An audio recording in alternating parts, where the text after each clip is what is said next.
తండ్రి నీకు స్తోత్రములు. చేరువచ్చిన ప్రతి ఒక్కరికి పేరు పేరున మన రక్షకుడు విమోచకుడైన యాశ్వామిస్య నామమున సబ్బాత్ షలోమ్. పరమ తండ్రి నీకు స్తోత్రములు. హల్లెలూయా. ఆ పరమ తండ్రి ఇజ్రాయేలు చేయి స్తోత్రముల పైన ఆయన ఆసీనుడు అవుతాడు. కాబట్టి ఆత్మ సంబంధం ఇజ్రాయేలుగా ఉన్న మనము కూడా ఆయన స్తుతిస్తున్నప్పుడు, ఆయన ఆరాధిస్తున్నప్పుడు మన ఆరాధనలపైన, మన స్తుతులపైన కూడా ఆయన ఆసీనుడు అవుతాడు. తద్వారా ఆయన మనల్ని ఆశీర్వదిస్తాడు, దీవిస్తాడు.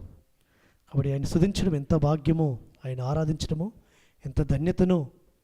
కాబట్టి ఆ ధన్యతను కలిగిన వారు ఎంతో గొప్ప భాగ్యవంతులు. వాళ్ళు ఈ లోకములో ఉన్న భాగ్యం ఏదైనా ఉంది అంటే ఆయన స్తుతించడమే, ఆయన ఆరాధించడమే, ఆ జీవాధిపతిని కలిగి ఉండడమే. కాబట్టి ఆ భాగ్యం ఇచ్చాడు, ఆ ధన్యతనిచ్చాడు, ఆ యొక్క కృపను మనకు ఇచ్చాడు పరమ తండ్రి. కాబట్టి ఎంతో ఆ భాగ్యాన్ని మనం కాపాడుకోవాలి. సమయంలో మనం లేఖన భాగంలోకి వెళదాము. పరిశుద్ధ గ్రంథంలో నుంచి యెషయా గ్రంథము 30వ అధ్యాయము 15వ వచనము చదివిన తర్వాత మన మధ్యలో ఉన్న భగవాను ప్రార్థన చేస్తాడు. యెషయా గ్రంథం 30వ అధ్యాయము 15వ వచనం చదువుతున్నాను.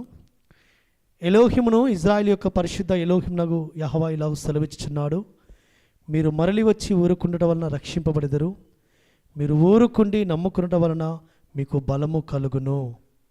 ప్రార్థన చేసుకుందాం.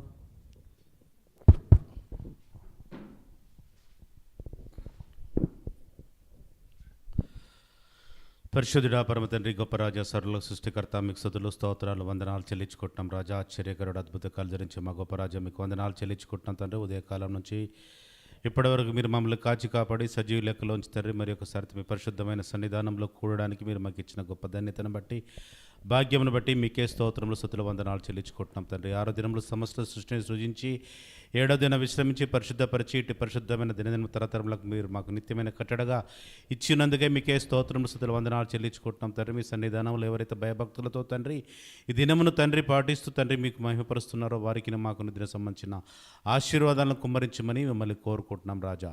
ఒక గొప్ప రాజా, పరిశుద్ధుల భర్తరి సబ్బాత్ పాటించడానికి వచ్చి ఉన్న ప్రతి ఒక్క బిడ్డను పేరు పేరున జ్ఞాపకం చేసుకోమని మిమ్మల్ని కోరుకుంటున్నాం తండ్రి. ఆన్లైన్లో చూస్తున్న బిడ్డలు కూడా తండ్రి మీరు కూడా తండ్రి వారిపైన ఈ దిన సంబంధించిన ఆశీర్వాదాలు కుమ్మరించమని మిమ్మల్ని కోరుకుంటున్నాం తండ్రి. మరి ముఖ్యంగా తండ్రి ఒక గొప్ప రాజా, పరిశుద్ధుల భర్తరి ఇప్పటి వరకు తండ్రి మీరే ఆది నుంచి అంతవరకు అధ్యక్షుల నుంచి నడిపించిన విధానం బట్టి మీకే స్తోత్రం చెల్లించుకుంటున్నాం తండ్రి. స్తుతులు ఎందుకు కానీ తండ్రి, పాటలు ఎందుకు కానీ తండ్రి, ఒక గొప్ప రాజా, పరిశుద్ధుల భర్తరి లేఖపట్నం ఎందుకు కానీ తండ్రి మీరే తండ్రి మా మధ్యలో ఉండి తండ్రి ఉన్నందుకే మీకే వందనాలు చెల్లించుకుంటున్నాం తండ్రి. ఇప్పుడు ముఖ్యమైన ఘట్టంలోనికి తండ్రి మీ వాక్యోపదేశంలోనికి మేము వచ్చి ఉండగా తండ్రి మీరు ఏర్పాటు చేసుకున్న బిడ్డను తండ్రి దయాకర్ బ్రదర్ని బట్టి మీకే వందనాలు చెల్లించుకుంటున్నాం రాజా. గొప్ప రాజా, పరిశుద్ధ భర్తరి ఆ బిడ్డ ద్వారా తండ్రి మీరు మాకు ఏదైతే తండ్రి ఆత్మీయ ఆహారంను మీరు అందించబోతున్నారో తండ్రి, ఆత్మీయ ఆహారంను విని తండ్రి మేము విడిచిపెట్టే వారిగా కాకుండా వాటిని అనుసరించి నడిచే విధంగా మీరే మాకు సహాయం దయచేయమని మళ్ళీ కోరుకుంటున్నాం తండ్రి. మాట్లాడేది దయాకర్ కాకుండా తన నోటి బోరగా మీరే ఉండి తన నోటి పెదవులతో తను మీరే మాట్లాడిపించి మాకు కావలసిన ఆత్మీయ ఆహారమును ఆయన ద్వారా హెచ్చరింప చేసి మీరే మాకు సహాయం దయచేయమని మళ్ళీ కోరుకుంటున్నాం రాజా. ఒక గొప్ప రాజా, పరిశుద్ధుడా పర్వతరి మీకు స్తోత్రములు స్తుతులు వందనాలు చెల్లించుకుంటూ మరి ఒకసారి దయాకర్ మీ పాదలకు సమర్పించుకుంటూ తండ్రి ఈ కూటమిలో మీరే ఆది నుంచి ఎంతవరకు అధ్యక్ష నుంచి నడిపించి తద్వారా మీ నామనకు ఘనతామహిమ తెచ్చుకోమని మళ్ళీ కోరుకుంటూ మాది మీద తగ్గించుకొని మీ నామని హెచ్చించుకుంటూ మా రక్షకుడు విమోచకుడైన యేసు మీ అతి పరిశుద్ధమైన ఘనమైన ఏకైక నామంలో అడిగి వేడుకొనుచున్నాను పరమ తండ్రి. ఆమేన్. ఆమేన్. Thank you.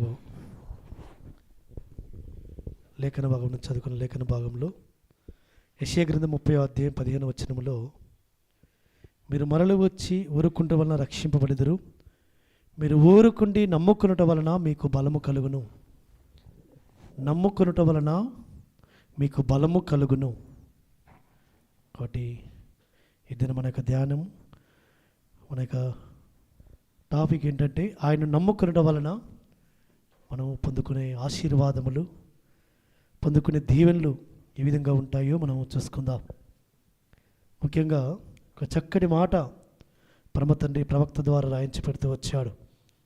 మీరు ఊరుకుండి నమ్ముకునుట వలన మీకు బలము కలుగును. కాబట్టి పరమ తండ్రి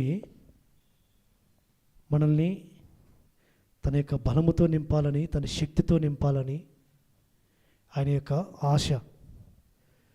ఏ ఒక్కరము కూడా ఆయన నమ్ముకుండడం వల్ల ఏ ఒక్కరు నష్టపోకూడదు, ఏ ఒక్కరు కృంగిపోకూడదు, ఏ ఒక్కరు బలహీనులు కాకూడదు అని ఆయన ఉద్దేశము, ఆయన ప్రణాళిక.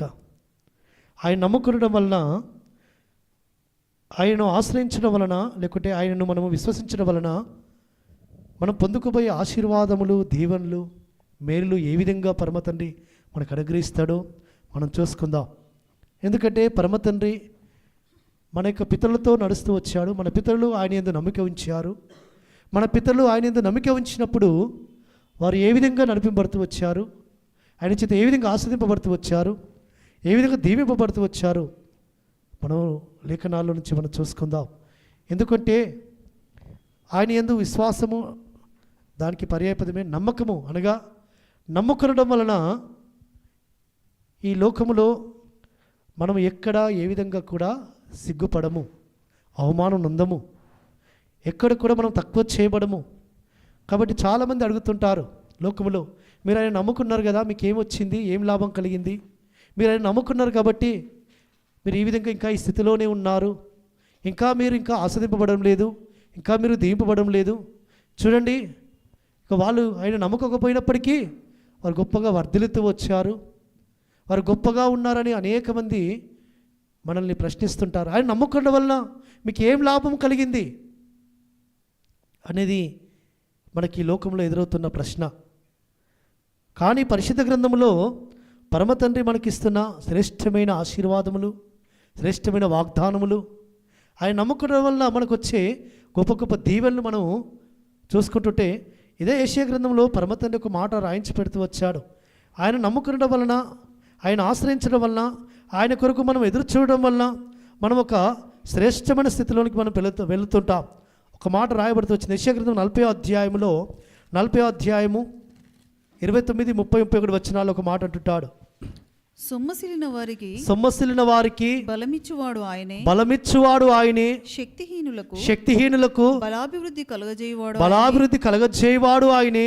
బాలురు సొమ్మసిల్లుదురు, అలయుదురు, యవనస్తులు తప్పక తొట్టిల్లుదురు. యెహోవా కొరకు ఎదురు చూచువారు నూతన బలము పొందుదురు.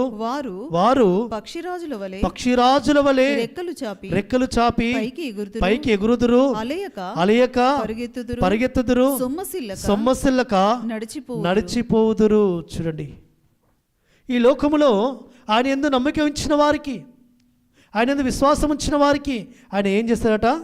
వారు శక్తిహీనులుగా ఉన్నప్పుడు వారిని బలాముతో నింపి, బలాభివృద్ధితో వారిని పరమ తండ్రి నింపి బలాభివృద్ధి కలగ చేయవాడు. అదే మాదిరిగా ఆయన అంటూ వస్తున్నాడు, అవును, సొమ్మసిల్లిన వారికి ఆయన బలమిచ్చువాడు. అదే మాదిరిగా ఆయన ఒక మాట అంటూ వస్తుంటున్నాడు, యెహోవా కొరకు ఎదురు చూచువారు నూతన బలము పొందుదురు. కాబట్టి యెహోవా కొరకు ఎవరైతే ఎదురు చూస్తారో, ఆయన నమ్ముకొని, ఆయన సన్నిధిలో కనిపెట్టుకొని, అయ్యా నీవేనా బలము అని, నీవేనా ఆశ్రయమని ఎవరైతే ఆయన ఎదురుచూ ఆయన సన్నిధిలో కనిపెట్టుకొని ఉంటుంటారో వారు ఏం చేస్తారట? వారు ఆయన బలముతో నింపబడి, నూతన బలముతో నింపబడి వారు అలయక పరిగెత్తుదురు, పక్షిరాజుల వలె రెక్కలు చాపి పైకి ఎగురుదురు. చూడండి, అలయక పరిగెత్తుదురు, సొమ్మసిల్లక వారు నడిచిపోదురు. కాబట్టి పరమ తండ్రి వారు ఈ గొప్ప ఆశీర్వాదములతో, అంటే భక్తి, పరమ తండ్రి సన్నిధానంలో ఈ భక్తి, ఈ విశ్వాసము, ఈ నమ్మకము మనకు దేనికి కారణమవుతుందంటే, మనము ఆయన సన్నిధానంలో బలాన్ని పొందుకోవడానికి. మనం కొన్ని సందర్భాలు సమస్య వెళ్ళిపోతుంటాం, శక్తిహీనులంగా మనం కనబడుతుంటాం లోకానికి. కానీ మన వెనకాల ఉన్నవాడు బలవంతుడు కాబట్టి ఆయన మనలో ఉంటే మనము బలవంతులముగా ఉంటాము. కాబట్టి ఆయన అంటూ వస్తుంటున్నాడు, పక్షిరాజుల వలె రెక్కలు చాపి పైకి ఎగుదురు. కాబట్టి పక్షిరాజు మొట్టమొదటిగా ఆ 40 years తర్వాత తను ఎంతో బలహీనపడిపోతుంది.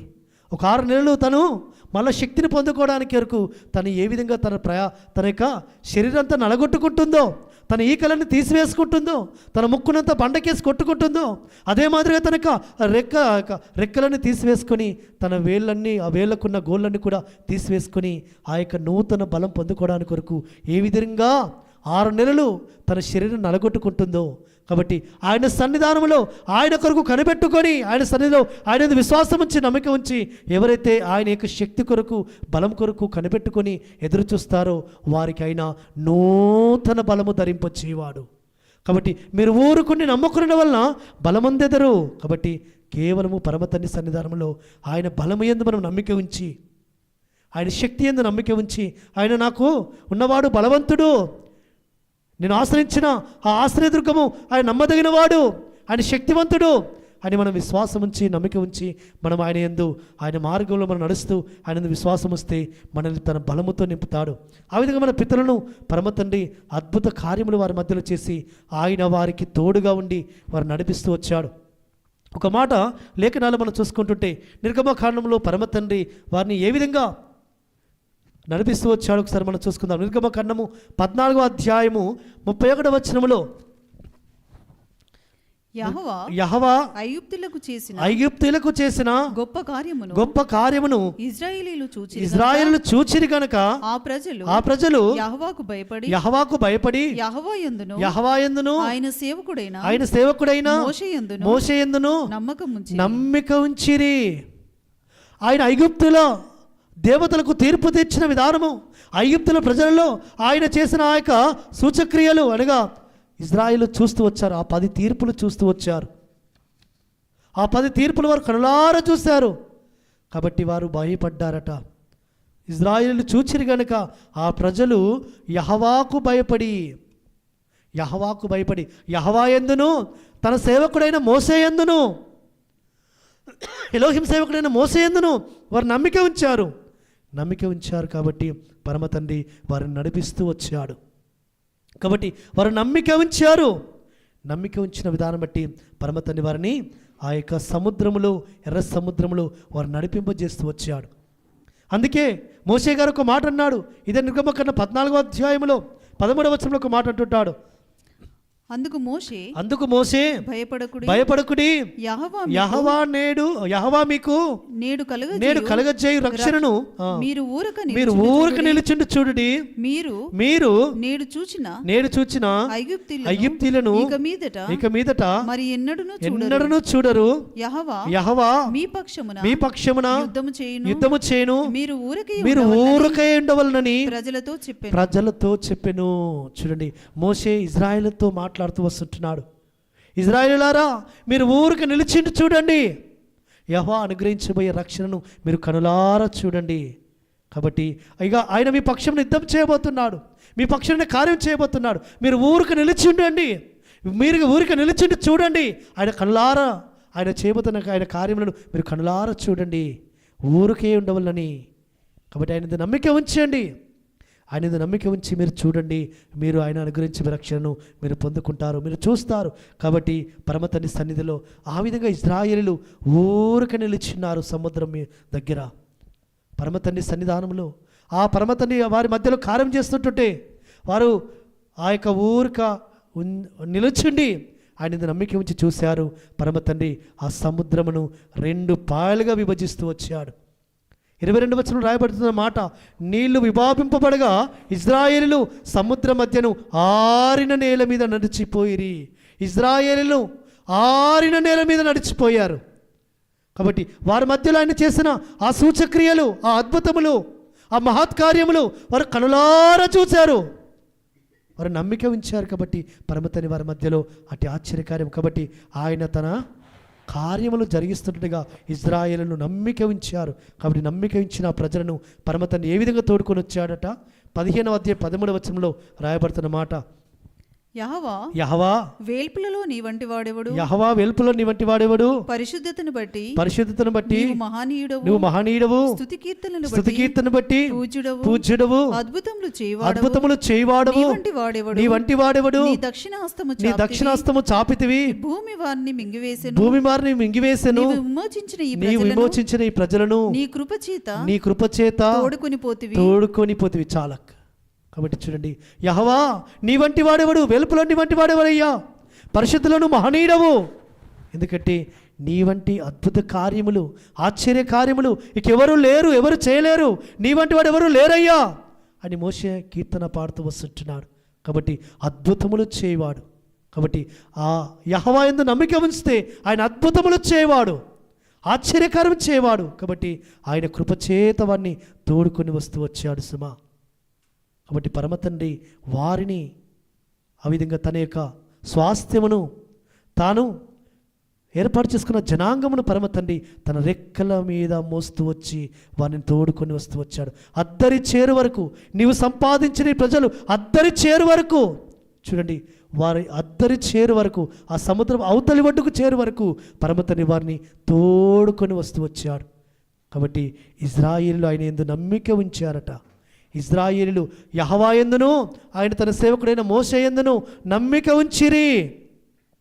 కాబట్టి అందుకే ఇశ్రాయేలు నమ్మిక ఉంచారు. కాబట్టి పరమ తండ్రి వారిని తోడుకొని వస్తూ వచ్చాడు. కాబట్టి యెహోవా నిన్ను తోడుకొని రావాలి అంటే, నీకు తోడుగా ఉండాలి అంటే, ఆయన నిన్ను తోడుకొని సురక్షితమైన ప్రదేశానికి తీసుకెళ్ళాలి అంటే, సురక్షితంగా కాపాడాలి అంటే, శత్రు బారి నుంచి నిన్ను విడిపించాలి అంటే, శత్రు సమూహం నుంచి నిన్ను విడిపించాలి అంటే, శత్రువుని ఎదుటి నుంచి ఆయన తొలగించాలి అంటే, మీరు ఊరుక నిలిచి ఉండి ఆయన ఇంత నమ్మిక ఉంచి మీరు ఆయన కొరకు ఎదురు చూడండి. ఆయన కొరకు ఎదురు చూచువారు ఆయన సన్నిధిలో నమ్మకం వలన మీరేం చేయబడతారంటే, మీరు శక్తిహీనులుగా కనబడుతుండవచ్చు లోకానికి, కానీ పరమ తండ్రి మీ పక్షమున ఉన్నత కార్యములు అద్భుత కార్యములు చేస్తాడు. మిమ్మల్ని బలవంతమైన జనాంగముగా, ఒక బలమైన జనాంగముగా పరమ తండ్రి ఆయన మిమ్మల్ని నిలబెడతాడు సుమా. కాబట్టి ఆ పరమ తండ్రి ఆ విధంగా ఇశ్రాయేలును నడిపిస్తూ వచ్చిన విధానంను బట్టి ఇంకొక మాట కూడా మోసే గారు ఒక చక్కటి మాట రాస్తూ వస్తుంటాడు. నిర్గమకాండం 19వ అధ్యాయంలో 19th చాప్టర్ 9వ వచనంలో పరమ తండ్రి ఒక మాట అంటుంటాడు. యెహోవా మోషేతో ఇదిగో నేను నీతో మాట్లాడినప్పుడు ఈ ప్రజలు విని నిరంతరము నీ యందు నమ్మకం ఉంచినట్లు నేను కారుమబ్బులలో నీ యొద్దకు వచ్చేదనని చెప్పును. మోషే ప్రజల మాటలను యెహోవాతో చెప్పగా యెహోవా మోషేతో నీవు ప్రజల యొద్దకు వెళ్ళి నేడును రేపును వారిని పరిశుద్ధపరచు. చాలా ఒక మాట అంటూ వస్తున్నాడు యెహోవా మోషేతో, ఇదిగో నేను నీతో మాట్లాడినప్పుడు ప్రజలు విని నిరంతరం నీ యందు నమ్మిక ఉంచినట్లు. ఆ పరమ తండ్రి మాట్లాడుతుండగా మోషే వింటుండగా, మోషే ఆ యొక్క ఆజ్ఞలు రాస్తుండగా ఇశ్రాయేలులందరూ కూడా మోషే యందును నమ్మిక ఉంచాలి, ఆయన చెప్పిన మాటల యందును నమ్మిక ఉంచాలని పరమ తండ్రి ఏం చేస్తున్నాడు? ఆ సీనాయి పర్వతం మీదకి ఆయన అగ్ని రూపకముగా ఆయన దిగి వస్తున్నాడు. దాని కొరకు ఇశ్రాయేలును సిద్ధపరచము, వారిని పరిశుద్ధపరచము, వారిని పరిశుద్ధంగా ఉండమని సెలవివ్వము. మోషే ప్రజల దగ్గరికి వెళ్ళుము, నువ్వు వెళ్ళు, నేడును రేపు వారిని పరిశుద్ధపరచమనగా వారు ఆ విధంగా పరిశుద్ధంగా ఉన్నప్పుడు పరమ తండ్రి ఎందుకొరకు పరమ తండ్రి తన యొక్క ఆజ్ఞలు ఇస్తూ వచ్చానంటే, వారు యెహోవా యందు నమ్మిక ఉంచాలని, యెహోవా సేవకుడైన మోషే యందు నమ్మిక ఉంచాలని పరమ తండ్రి ఆయన తన యొక్క ప్రత్యక్షతను, తన యొక్క ఉద్దేశమును, తన ప్రణాళికను, తన యొక్క ఆలోచనను ఇశ్రాయేలుకు తెలియపరుస్తూ వస్తుంటున్నాడు మోషే ద్వారా. ఆజ్ఞల రూపకములో, ఆ కట్టల రూపకంలో పరమ తండ్రి యొక్క ఉద్దేశమునంతా కూడా ఇశ్రాయేలుకు ఆయన బయలుపరుచుకుంటూ వస్తుంటున్నాడు. ఇదిగో నేను నీతో మాట్లాడినప్పుడు నీ ప్రజలు విని నిరంతరము నీ యందు నమ్మిక ఉంచినట్లు. కాబట్టి ఇశ్రాయేలు ప్రజలు ఆయన యందు నమ్మిక ఉంచినట్లు ఆ పరమ తండ్రి తన వేవేల దూతల సమూహముతో, తన యొక్క మహామహిమతో ఆ సీనాయి పర్వతం మీదకి ఆయన దిగి వచ్చినట్టుగా మనం చూస్తూ వస్తుంటున్నాం. కాబట్టి ఆయన వారి మధ్యలో ఆ విధంగా దిగి వచ్చడానికి కారణం ఏంటంటే, అవును పరమ తండ్రి 3వ దినమునకు మా మధ్యలోకి దిగి వస్తున్నాడు. ఆయన మహాతన మహిమతో తన యొక్క దూతల సమూహముతో ఆయన సీనాయి పర్వతం మీదకి దిగి వచ్చి మా నాయకుడైన మోషే గారితో ఆయన మాట్లాడబోతున్నాడు. కాబట్టి మేము పరిశుద్ధముగా ఉంటాము అని వారు నమ్మిక ఉంచారు. కాబట్టి ఆ విధంగా పరమ తండ్రి ఆ యొక్క మాటలను ఇశ్రాయేలుకు పరమ తండ్రి తెలియపరుస్తూ వచ్చాడు, ఆజ్ఞలు తెలియపరుస్తూ వచ్చాడు. కాబట్టి పరమ తండ్రి సన్నిధానంలో అయితే ఆజ్ఞలను, పరమ తండ్రి ఇచ్చిన ఆజ్ఞలను వారు ఏం చేస్తూ వచ్చారట? వారు తిరస్కరించారు. ఒక మాట ద్వితీయోపదేశ ఖండంలో మోషే గారు వ్రాస్తూ వస్తుంటున్నాడు. ఆయన నమ్మకత్వాన్ని గురించి రాస్తూ ఆయన నమ్మకాన్ని గురించి వివరించినప్పటికీ వారు ఏ విధంగా తిరుగుబాటు చేశారో ఒక మాట చూద్దాం. ద్వితీయోపదేశ ఖండం 9వ అధ్యాయం 23వ వచనంలో ద్వితీయోపదేశ కాండం 9వ అధ్యాయం 23వ వచనములో యెహోవా మీరు వెళ్ళి నేను మీకు ఇచ్చిన దేశమును స్వాధీనపరచుకోండి చెప్పి కాదేశు బర్నేయాలో నుండి మిమ్మును పంపినప్పుడు మీరు మీ ఎలోహిమైన యెహోవా యెహోవాను నమ్ముకొనక ఆయన నోటి మాటకు తిరగబడితిరి ఆయన మాటను వినలేదు. చూడండి, ఆ పాలుతలు ప్రవహించే దేశమును వేగు చూడడానికి మోషే ఆ యొక్క 12 మంది గోత్రకర్తలు పంపిస్తూ వచ్చినప్పుడు ఆ 12 మంది గోత్రకర్తలలో 10 మంది వారు తప్పుడు సమాచారం తెచ్చినప్పుడు ఓన్లీ యెహోషువ కాలేబు మాత్రమే అక్కడ ఉన్నట్టు సమాచారం తీసుకొచ్చినప్పుడు ఇశ్రాయేలు ప్రజలందరూ కూడా ఏం చేశారు? రాళ్ళెత్తారు. కాబట్టి అప్పుడు మోషే గారు వారితో అనగా అయ్యా, మీరు అలనాడు ఆ విధంగా మీరు యెహోవా యొక్క మాటను మీరు నమ్మిక ఉంచలేదు. పరమతని మన పితరులతో వాగ్దానం చేస్తూ వచ్చాడు. అబ్రహాం, ఇస్సాకు, యాకోబులకు ఈ పాలుతలు ప్రవహించే దేశమును స్వాస్థ్యంగా ఇస్తారని వాగ్దానం ఇస్తూ వచ్చాడు. ఆ వాగ్దానం చేసిన ప్రకారముగా ఆయన ఆ దేశాన్ని మనకు స్వాధీనపరచబోతున్నాడు. కాబట్టి దాన్ని వేగు చూడడానికి నేను మిమ్మల్ని పంపినప్పుడు మీరు యెహోవా మాట యందు నమ్మిక ఉంచలేదు. యెహోవా మాట యందు మీరు నమ్మిక ఉంచలేదు. కాబట్టి పరమతండ్రి ఈ అరణ్యములో మిమ్మల్ని ఏం చేస్తూ వస్తుంటున్నాడు? సంహరిస్తూ వస్తుంటున్నాడు. కాబట్టి యెహోవాను నమ్ముకొనక యెహోవా మాటకు మీరు తిరగబడతారు. కాబట్టి యెహోవా మాట యందు నమ్మిక ఉంచితే ఐగుప్తులో నుంచి పరమతండ్రి వారిని విడిపించినప్పుడు ఎర్ర సముద్రం దగ్గరికి వచ్చినప్పుడు ఎర్ర సముద్రాన్ని 2 పాలుగా చీర్చి అద్దరికి నడిపిస్తూ వచ్చాడు. పాలుతలు ప్రవహించే దేశమును స్వాస్థ్యంగా ఇస్తారని పరమతండ్రి వాగ్దానం చేసిన ఆ వాగ్దాన దేశమును వేగు చూడడానికి పంపినప్పుడు వారు యెహోవా మాటను నమ్మలేదు.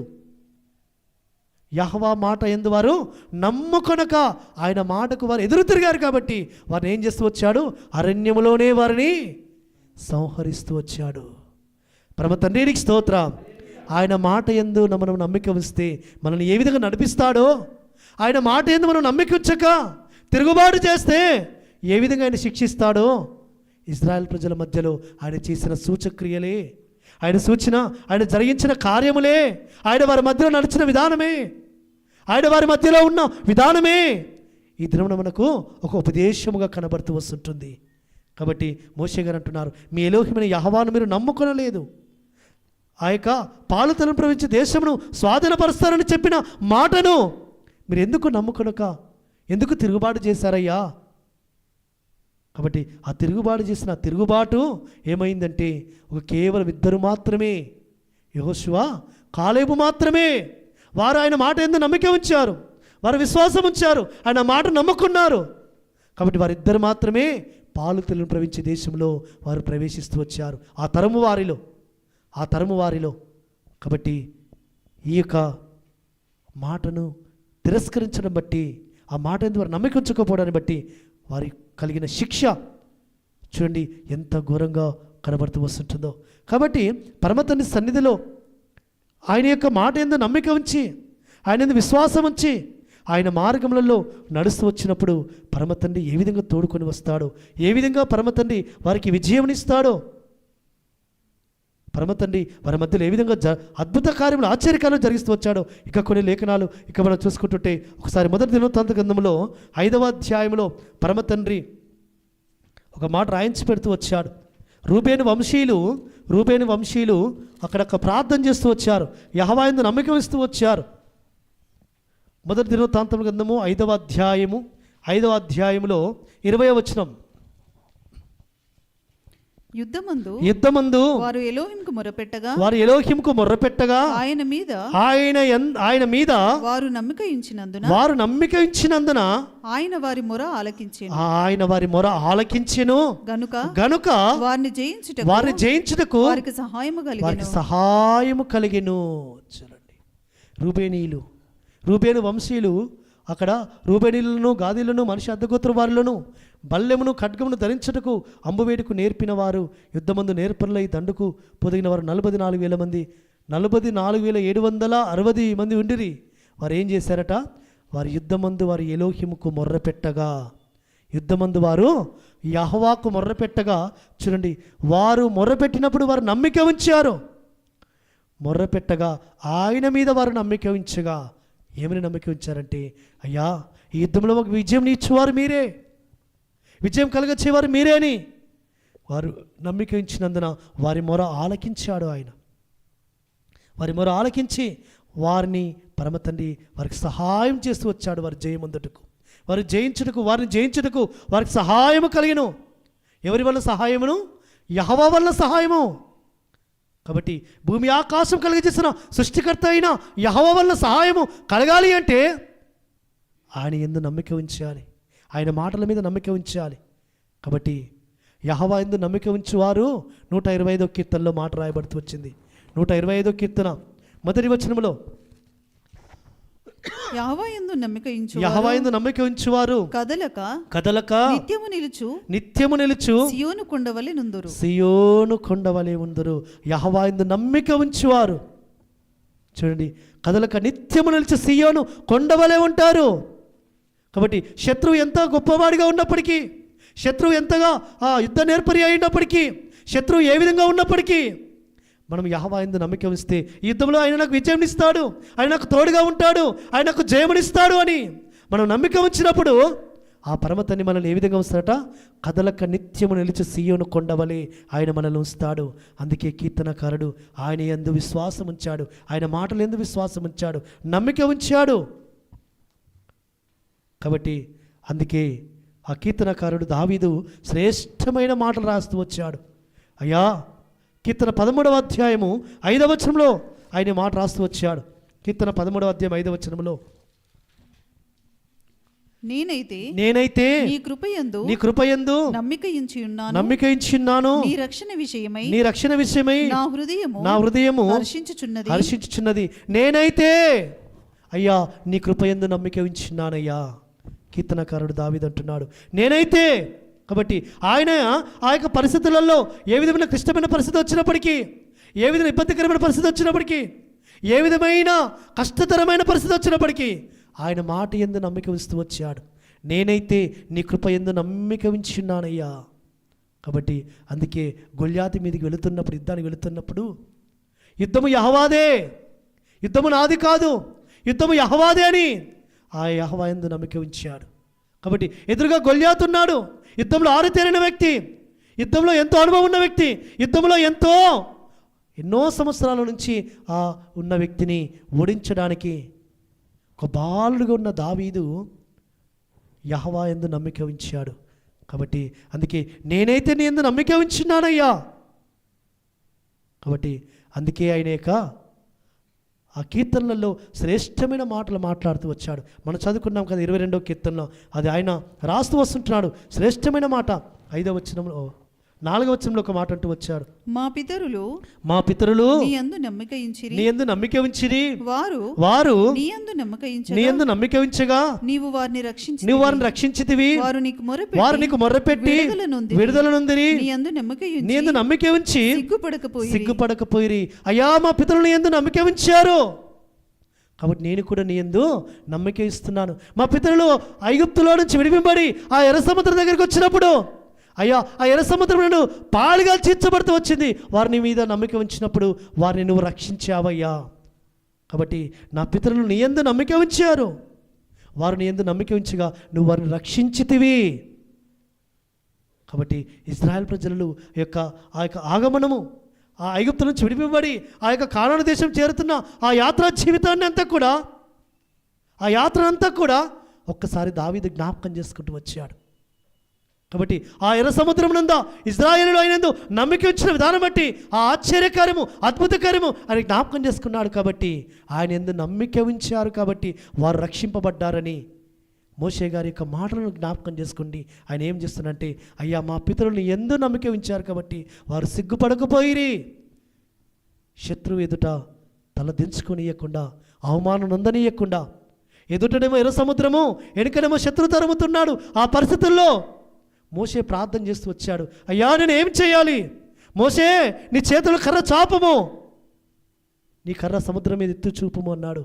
కాబట్టి పరమ తండ్రి ఆ యొక్క మాట సెలవివ్వగానే మోషే నమ్మిక ఉంచాడు, ఇశ్రాయేలు ప్రజలు నమ్మిక ఉంచారు. ఎర్ర సముద్రం 2 పాలుగా చేర్చబడుతూ వచ్చింది. ఆరిన నేల వారందరికీ చేరు వరకు వారిని పరమతని తోడుకొని వచ్చాడు. కాబట్టి ఇదే మాట రాస్తూ వచ్చాడు దావీదు, అయ్యా నా పితరులు నీ యందు విశ్వాసం ఉంచారు కాబట్టి వారిని నీవు సిగ్గుపడనీయలేదయ్యా. వారు సిగ్గుపడకపోయారు కాబట్టి వారు మొరపెట్టి విడుదల నొందిరి.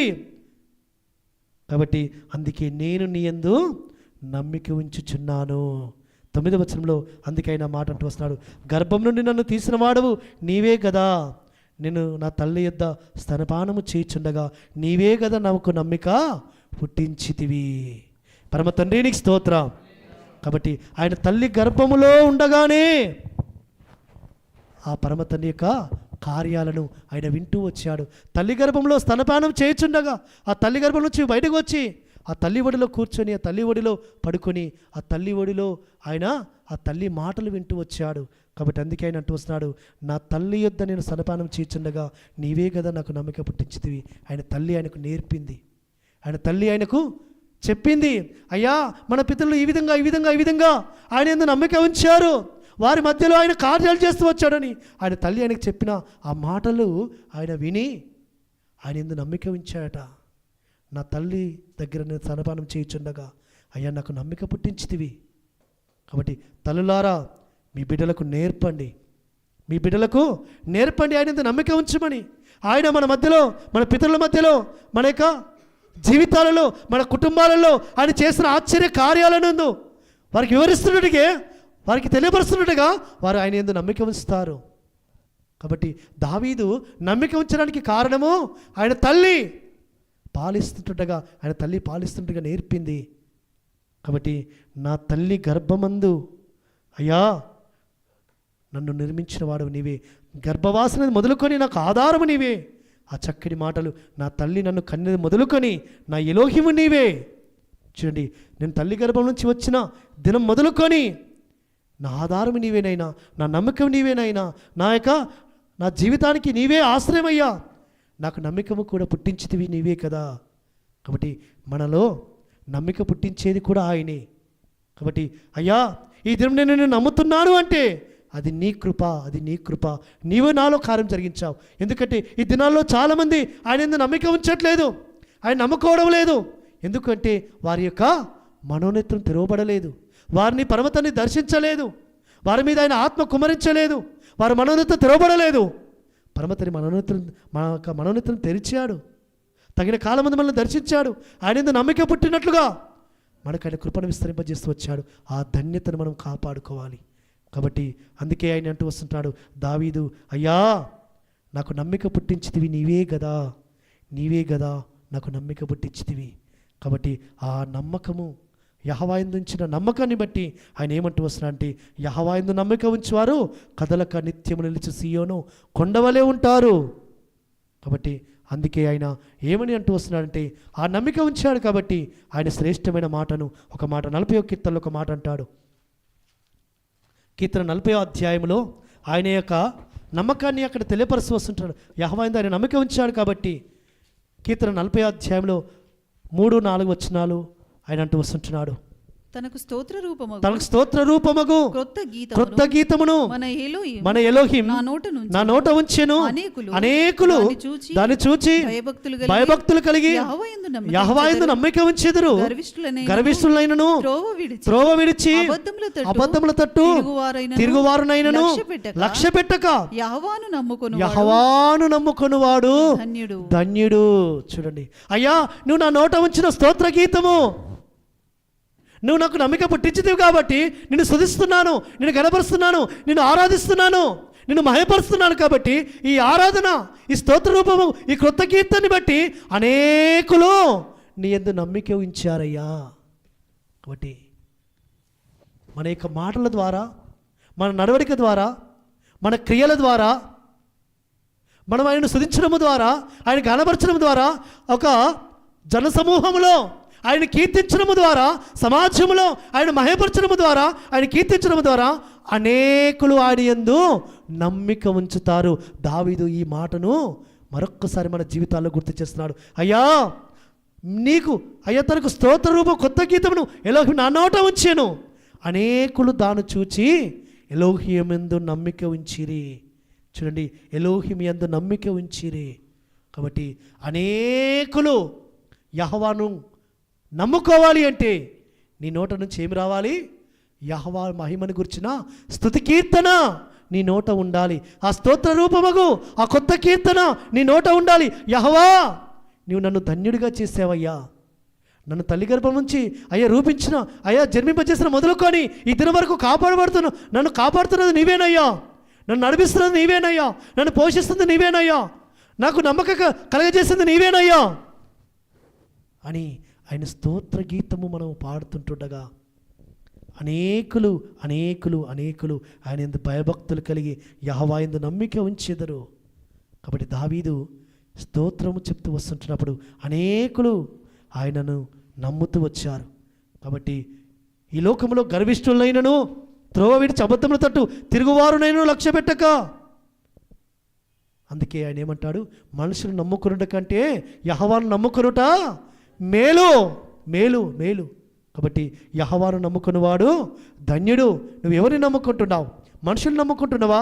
మనుషుల మాటలు నమ్ముకుంటున్నావా? మనుషుల మాటలేందు నువ్వు విశ్వాసం వస్తున్నావా? కాబట్టి గర్విష్ఠులైనను మనిషి యొక్క జీవితంలో ఏదో ఒకసారి ఆయన యొక్క మాట మీద ఉండడు సుమా. మాట తప్పిపోయేవాడు నరుడు, మాట మీద నిలబడేవాడు సర్వోన్నతుడు, శక్తివంతుడు. కాబట్టి నువ్వు ఆయన యందు నమ్మిక ఉంచితే నిన్ను ఎక్కడైనా సిగ్గునందనియడు, ఎక్కడ అవమానం నందనియడు, ఎక్కడ నిన్ను తల దించుకొనియడు సుమా. కాబట్టి ఒక మాట పరమతండ్రి సన్నిధిలో కీర్తనకారుడు ఒక శ్రేష్టమైన మాట కూడా రాస్తూ వచ్చాడు. కీర్తన 28వ అధ్యాయము 7వ వచనంలో ఒక మాట అంటూ వచ్చాడు. ఇంకొక మాట 28వ కీర్తన 7వ వచనంలో, యెహోవా నా ఆశ్రయము, నా కేడము, నా హృదయము ఆయన యందు నమ్మిక ఉంచినది గనుక నాకు సహాయము కలిగెను. కావున నా హృదయము ప్రహర్షించుచున్నది. ఆ కీర్తనలతో నేను ఆయనను స్తుతించుచున్నాను. నా హృదయం ఆయన యందు నమ్మిక ఉంచినది కాబట్టి నాకు సహాయం కలిగెను. కాబట్టి ఆయన యందు నమ్మిక ఉంచినది, నా హృదయం ఆయన యందు నమ్మిక ఉంచింది కాబట్టి నాకు సహాయం కలిగను. కాబట్టి నేను కీర్తనలతో ఆయన స్తుతించుచున్నాను. కాబట్టి నువ్వు నమ్మిక ఉంచితే, నువ్వు విశ్వాసం వస్తే నీ జీవితాన్ని 3 బార్లు నీ జీవితాన్ని అయినా చిగురింపజేస్తాడు ఆయన. కాబట్టి అయ్యో నా జీవితం 3 బారిపోయింది, నా జీవితము ఎందుకు పనికిరాదు, అయ్యో నా జీవితంలో ఏ విధమైన మేలు దొరకడం లేదు, ఏ విధమైన ఆశీర్వాదం దొరకడం లేదు, ఏ విధమైన నాకు అయ్యో సహాయం కలగడం లేదు అని అనుకుంటున్నావేమో. కాబట్టి నా హృదయము ఆయన యందు విశ్వాసం ఉంచున్నది, ఆయన యందు నమ్మిక ఉంచుంది కాబట్టి నాకు సహాయం కలిగెను. యెహోవా వల్ల నీకు సహాయం కలగాలి అంటే నువ్వు ఆయన యందు విశ్వాసం ఉంచు, ఆయన యందు నమ్మిక ఉంచు. యెహోవా యందు నేను నమ్మిక ఉంచాను కనుక. కాబట్టి అందుకే యెహోషాపాతు ఒక మాట అంటుంటాడు. యెహోషాపాతు 2వ దినవృత్తాంతం 20వ అధ్యాయము 20వ వచనంలో ప్రవక్త ద్వారా పరమతండ్రి యొక్క వాక్కును పొందుకున్నవాడై 2వ దినవృత్తాంతం 20:20 మాటలో ఈ మాట అంటుంటాడు. అంతటా వారు ఉదయమున లేచి తెకోవ అరణ్యమునకు పోయిరి. వారు పోవుచుండగా యెహోషాపాతు నిలబడి యూదావారులారా, యెరూషలేము కాపురస్తులారా, నా మాట వినుడి, మీ ఎలోహిమైన యెహోవాను నమ్ముకొనుడి. అప్పుడు మీరు స్థిరపరచబడుదురు. ఆయన ప్రవక్తలను నమ్ముకొనుడి. అప్పుడు మీరు కృతజ్ఞతలగుదురని చెప్పెను. చాలక యెహోషాపాతు అమ్మోనీయుల మీద, మోయాబీల మీద యుద్ధానికి వెళుతున్నప్పుడు, అయ్యా నీవే నా దిక్కు, వీరిని జయించడానికి నాకు సహాయము దయచేయము, నా దిక్కు నీవే, నాకు శక్తి లేదు, నీవే నా శక్తి అని ఆలయంలోకి వెళ్ళి ప్రార్థిస్తూ వచ్చాడు. వెంటనే పరమతండ్రి యొక్క ఆత్మ అక్కడ ఉన్న యవనస్తుని మీదకి వచ్చి ప్రవచింపజేస్తూ వచ్చాడు. ఒక యవనస్తు ప్రవచిస్తూ వచ్చాడు, మీరు భయపడకుడి, మీరు జరియకుడి, యుద్ధం మీది కాదు, యుద్ధం యెహోవానే జరిగించును. కాబట్టి యుద్ధంలో మీరు పోట్లాడాల్సిన అవసరం లేదు, మీ యుద్ధము ఆ పరమతండ్రి మీ పక్షంలో చేస్తాడు. కాబట్టి యెహోవా దయచే రక్షణ మీరు కనులారా చూస్తారు అని మీరు భయపడకండి అని ఆ ప్రవక్త, యవనస్తులైన ప్రవక్త ప్రవచించగానే యెహోషాపాతు ధైర్యంతో నిలబడి యుద్ధానికి వెళుతున్న వారితో అంటున్నాడు, ఇజ్రాయిల్లారా, యూదావారులారా, యెరూషలేము కాపురస్తులారా, యెరూషలేము కాపురస్తులారా, యూదావారులారా, మీరు యెహోవాను నమ్ముకొనండి, స్థిరపరచబడెదరు. ఆయన ప్రవక్తలు నమ్ముకొనండి, కృతజ్ఞతాస్తుతులు చెల్లించెదరు మీరు ఆయనకు. కాబట్టి కృతజ్ఞతా హృదయముతో మీరు ఉంటారు. యెహోవాను నమ్ముకొనండి, స్థిరపరచబడెదరు, మీకు సహాయం దొరుకుతుంది. యెహోవా యొక్క ప్రవక్తలు నమ్ముకొనండి, కృతజ్ఞతాస్తుతులు చెల్లించేవారిగా మీరు ఉంటారు నిరంతరము. కాబట్టి అందుకే ఆ పరమతని సన్నిధానంలో యెహోవాను స్తుతించుటకును, యెహోవా సన్నిధిలో ఆయన కీర్తించుటకును, పాడుటకును ఆయన అక్కడ కొంతమందిని నియమించాడు. కాబట్టి యెహోవా దయాళుడు, యెహోవా కృప నిరంతరం ఉండునని వారు స్తోత్రము చేయుచుండగా మాటుగాండ్రు అమ్మోనీల మీద, మోయాబీల మీద, శేయరు మన్యవాసుల మీద పడి వారు చంపుతూ వచ్చారట. కాబట్టి ఆ విధంగా వారు ఒకరికొకరు వారు చంపుకొనుటకు వారు మొదలుపెట్టగా యెహోవా వారి పక్షమున యుద్ధము చేశాడు. కాబట్టి ఆ లోయకు బెరాకా లోయ, యెహోవాను నమ్ముకునడం వలన వారికి విజయం దొరుకుతూ వచ్చింది. వారి ఆయుధాలను నమ్ముకోలేదు, వారి బలాన్ని నమ్ముకోలేదు, వారి శక్తిని నమ్ముకోలేదు. యెహోషాపాతు తన సైన్యాన్ని నమ్ముకోలేదు. ఎవరిని నమ్ముకున్నాడు? యెహోవాను నమ్ముకున్నాడు, యెహోవా ప్రవక్తలను నమ్ముకున్నాడు. యెహోవా యొక్క ఆత్మ ద్వారా పలికింపబడిన ఆ ప్రవక్త నోట నుంచి వచ్చిన ఆ ప్రవచనాన్ని నమ్ముకున్నాడు. ఆ ప్రవచనాన్ని నమ్ముకున్నాడు కాబట్టి ఏం చేయబడుతూ వచ్చాడంటే పరమతండ్రి సన్నిధానంలో విజయాన్ని పొందుకుంటూ వచ్చాడు. ఆ పరమతండ్రిని ఆరాధిస్తూ వస్తుంటున్నాడు. కాబట్టి ప్రియులారా, నీ జీవితంలో ఆయన ఒక శ్రేష్టమైన మాట రాసి వస్తున్నాడు. ఒక శ్రేష్టమైన యెషయా గ్రంథము 25వ అధ్యాయంలో ఒక మాట రాసి వస్తుంటున్నాడు. ఆయన 25వ అధ్యాయము 8వ వచనంలో ఒక మాట అంటూ వస్తుంటున్నాడు.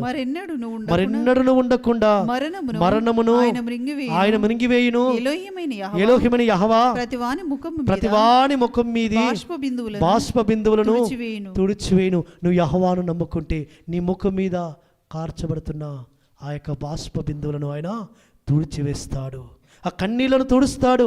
యెహోవా ప్రతివారి ముఖం మీద ఉన్న బాష్ప బిందువులను తుడిచివేయును, మరణం ఉండకుండా ఆయన మిరింగివేయును. కాబట్టి ప్రియులారా, యెహోవాను నమ్ముకునండి. అందుకే ఆ మొదటి వచనంలో అంటున్నాడు, యెహోవా నీవే నా ఎలోహిం, నేను నిన్ను హెచ్చించేదను, నీ నామమును స్తుతించేదను, నీవు అద్భుతములు చేసేతివి. కాబట్టి అద్భుతములు చేసేతివి, నా జీవితంలో అద్భుతములు చేస్తావయ్యా, ఆశ్చర్యకారం చేస్తావయ్యా, అయ్యా నేను ఊహించని విధానంలో నా జీవితాన్ని నడిపిస్తావు తండ్రి అని నువ్వు ఆయన యందు నమ్మిక ఉంచు. నీ ముఖం మీద ఉన్న బాష్ప బిందువులన్నీ కూడా తుడిచివేసి నిన్ను గొప్ప స్థితిలోకి నడిపిస్తాడు ఆయన. కాబట్టి యెహోవా యందు నమ్మిక ఉంచువాడు వర్ధిల్లుతాడు. సామెతల్లో ఉంటుంది మాట, యెహోవా యందు నమ్మిక ఉంచువాడు సురక్షితముగా ఉంటాడు, యెహోవా యందు నమ్మిక ఉంచువాడు కాపాడబడతాడు, యెహోవా యందు నమ్మిక ఉంచువారు ఆస్వాదింపబడతారు. అనేక లేఖనాలు కనబడుతూ వస్తుంటాయి. కాబట్టి అందుకే ఆయన లూకాసు వార్తలో 8వ అధ్యాయంలో ఒక మాట అంటాడు, ఆ యొక్క స్త్రీ ఆయనను ముట్టిన విధానంలో, అమ్మా నీ విశ్వాసము, నీ నమ్మకము నిన్ను స్వస్థపరిచింది, నువ్వు బాగుపడ్డావు, నువ్వు స్వస్థ పొందుకున్నావు నీ నమ్మకాన్ని బట్టి. అందుకే ఆయన మార్కు సువార్త 9వ అధ్యాయం 23వ వచనంలో, నమ్ముట నీ వలనైతే చేయువానికి సమస్తము సాధ్యమే. అక్కడ ఆయన తండ్రి, ఆ యొక్క యవనస్తుల తండ్రి అంటాడు, అయ్యా అపనమ్మకం ఉండకుండా నాకు సహాయం చేయము. కాబట్టి నమ్మకం వల్ల గొప్ప కార్యములు జరుగుతాయి. కాబట్టి 12 సంవత్సరాల నుంచి రక్తస్రావం కలిగిన స్త్రీ ఆయనను ముడితే బాగుపడదని అనుకొని ముట్టింది, స్వస్థపరచబడింది. కాబట్టి నీ జీవితంలో కూడా నీవు ఆయన ఎందుకు నమ్మిక ఉంచు, స్వస్థపరచబడతావు. ఆయన ఎందుకు నమ్మిక ఉంచు, నువ్వు బాగు చేయబడతావు, వర్ధలింపబడతావు. ఆయన ఎందుకు నువ్వు నమ్మిక ఉంచు, స్థిరపరచబడతావు. కథలకు నిత్యం నిలిచి సీయోను కొండవలే నీవు ఉంటావు. యెహోవా యందు నమ్మిక ఉంచువారు అట్టి విధంగా పరమతండ్రి సన్నిధానంలో స్థిరులై, బలవంతులై, శక్తివంతులై ఆయన రాకడ కొరకు ఆయన వద్దగా సిద్ధపరచబడతారు. పరమతండ్రి మాటలు మన వెనుకల్లో దీవించునుగాక. ఆమేన్.